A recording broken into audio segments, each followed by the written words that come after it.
Okay, so if we're cremated, can we be resurrected? Cremation used to be a pagan practice, and that's why the early Christians really thought we shouldn't do it, because if the pagans do it, we shouldn't do it. We all turn to dust anyhow, whether we die and are cremated or just naturally deteriorate. And we go back to dust anyhow. And after all, God made us from dust. So why can't he put us back together? I mean, why wouldn't he resurrect us? And if you look in 1 Corinthians 15, it talks about the resurrection, if you want to read that. In 2 Corinthians 5, it talks about how our earthly bodies are like earthly tents.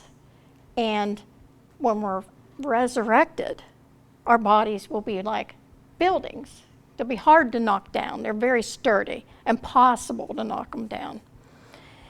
So in biblical times, the pagans did practice cremation. And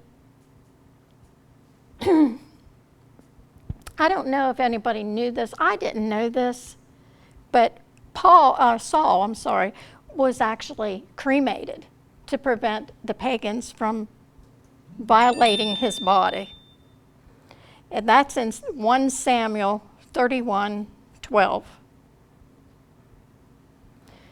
All the vigilant men marched through the night to Bethshan.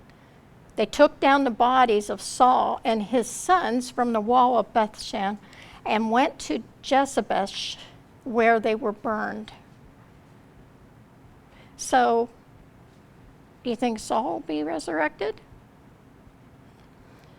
So burial is the most common practice in the early church, but nowhere in the Bible is it ever referenced that you can't be resurrected if you're cremated. It's found nowhere.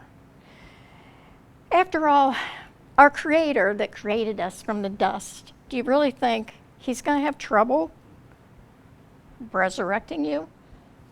These are just our earthly homes.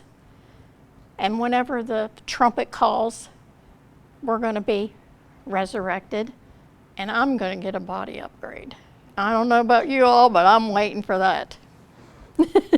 And so anyhow, that's my answer. Our bodies aren't resurrected. This goes back to the dust.